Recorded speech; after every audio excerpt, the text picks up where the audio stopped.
चला नमस्कार. शेतकरी कर्जमाफी संदर्भामध्ये तुमची केवायसी प्रक्रिया कशा प्रकारे असणार आहे, कशी करायची, कुठं करायची, त्यासोबत तुमच्या गावातील जे तुमचे फॉर्म भरून देतात VLS किंवा CSC सेंटरवाले असतील ते कशा प्रकारे तुमची केवायसी करणार आहेत ही सगळी माहिती या व्हिडिओमध्ये मिळणार आहे. त्यामुळे शेवटपर्यंत हा व्हिडिओ बघा. व्हिडिओ आवडत नक्की व्हिडिओ लाईक करा, शेअर करा, सबस्क्राईब करा विसरू नका. शेतकरी कर्जमाफी पोर्टल नवीन पोर्टल सरकारने विकसित केलंय. त्याची केवायसी कशा करायची त्या संदर्भामध्ये वेबसाईट आहे, ती पण बघूया. पुण्यश्लोक अहिल्यादेवी होळकर शेतकरी कर्जमाफी योजना आपलं सरकार सेवक आहे म्हणजे VLS त्यांना मार्गदर्शिका आहे. त्याच्यासोबत जे काही शेतकरी आहेत पात्र आहेत त्यांची केवायसी कशा प्रकारे केली जाणार आहे सध्याच्याला सुरू झालं नाही, याद्या अजून जाहीर झाली नाही, कशा होणार ते पण वन बाय वन आपण डिटेलमध्ये बघू. आता ही जी वेबसाईट आणलेली आहे तर या वेबसाईटला मुख्य पोर्टल लिंक आहे बघा. आपल्या व्हिडिओच्या डिस्क्रिप्शनमध्ये याची लिंक देतोय, त्या लिंकला क्लिक करा, बघू शकता. FLRS.Maharashtra.gov.in ही वेबसाईट आहे. या वेबसाईटवर तुम्हाला काय मिळणार आहे, बँक डेटा अपलोड, एक्सप्लोअर्स, तक्रार निवारण हे दिलंय. आता तुम्ही समजा या लिंकला क्लिक केल्यानंतर तुमच्या समोर कशा प्रकारे पेज ओपन होते लक्षात ठेवा. या प्रकारचं तुम्हाला पेज दिसेल. पुण्यश्लोक अहिल्यादेवी होळकर शेतकरी कर्जमाफी योजना 2026.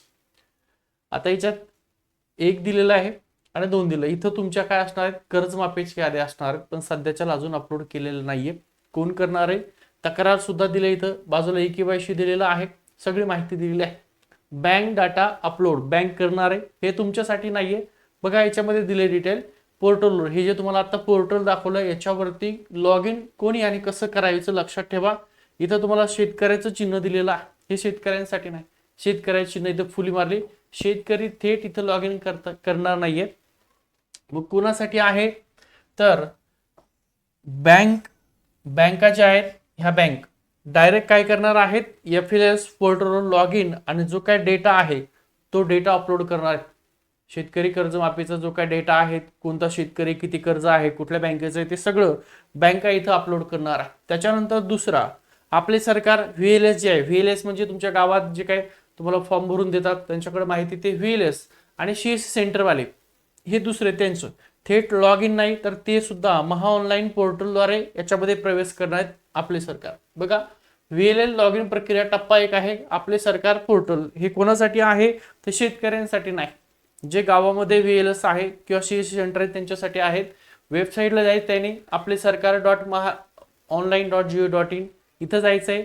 पर्याय 2 नंबर आहे त्यांना VLE लॉग इन, तिथं लॉग इनवर क्लिक करायचे. त्यांची माहिती, त्यांचा युजर ID असेल, त्यांचा पासवर्ड असेल आणि कॅप्चा तो टाकायचा. इकडे दिलाय युजर ID टाका, पासवर्ड टाका, कॅप्चा टाका आणि लॉग इन करा. त्याच्यानंतर कर्जमुक्ती योजना टॅब सुद्धा 2 नंबर या प्रकारचं थोडंसं खाली यायचंय. अशा प्रकारे पुण्यश्लोक अहिल्यादेवी होळकर शेतकरी कर्जमुक्ती योजना टॅब दिसेल, त्याला क्लिक करायचंय आणि त्याच्याच खाली कर्जमुक्ती योजना आहे त्याला क्लिक करायचंय. त्याखाली दिसणारे सब बटनवर क्लिक करायचे. त्यानंतर FLRS मुख्य कर्जमाफी पोर्टल असणार आहे. त्यानंतर तुम्ही थेट मुख्य कर्जमाफी पोर्टलवर हे कोण आहेत जे तुमच्या गावातले VLS आहेत किंवा सेंटर आहेत त्यांच्यासाठी त्यांनाही माहिती त्या ठिकाणी दिसेल. आणि मग नवीन पोर्टलवर VLE रजिस्ट्रेशन अनिवार्य आहे. जर तुमचं आधी रजिस्ट्रेशन झालेलं नसेल तर स्क्रीनवर हा मेसेज दिसेल, VLS वाल्यांसाठी आहे. हा आधीच रजिस्टर असल्यास त्यांनी थेट कर्जमुक्ती डॅशबोर्डवर प्रवेश मिळतो आणि रजिस्टर जर त्यांचं नसेल तर पुढील बायोमेट्रिक प्रक्रियेचा सुद्धा त्यांना काय केलं जातं, अवलंब करावा लागतो. या प्रकारे नवीन VLE असेल तर त्यांना बायोमेट्रिक व्हेरिफिकेशन आणि नोंदणी करावी लागते. आधार सिस्टीम मध्ये तुमचा आधार क्रमांक टाकायचा आहे की त्यांची सिस्टीम बायोमेट्रिक फिंगरप्रिंट स्कॅनरद्वारे तुम्ही त्यांची ओळख प्रमाणित करायची आणि मग माहिती भरायची. VLचं नाव, मोबाईल नंबर, जन्मतारीख, त्याचा जिल्हा, त्याचा तालुका, तो कुठल्या गावामध्ये काम करतो ते गाव लिहायचंय आणि मग सबमिट कर्जमुक्ती पोर्टलसाठी तुमची नोंदणी यशस्वीरित्या पूर्ण झाली असं येईल. आणि मग केवायसी डॅशबोर्डची रचना असणार आहे. या प्रकारचं डाव्या बाजू दिलेली इकडं आणि इकडची उजवी बाजू दिलेली आहे.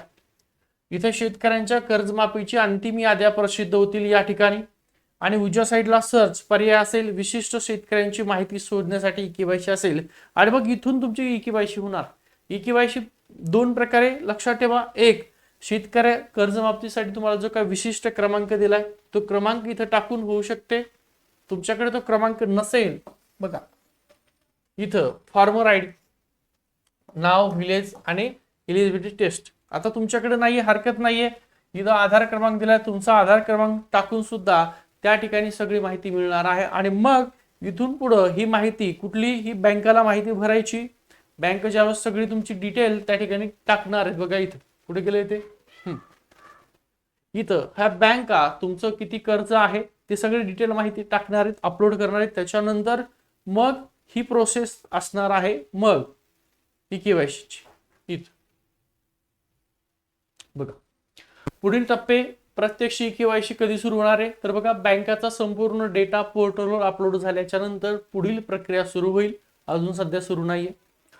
याद्यांची प्रसिद्धी आहे, कर्जमाफीच्या याद्या बघा तुम्हाला दाखवलं होतं 1 आणि 2, ए आणि बी, याच मुख्य पोर्टलवर लवकरच प्रकाशित केल्या जातील. कुठं दाखवतो तुम्हाला, बाजूला एकदा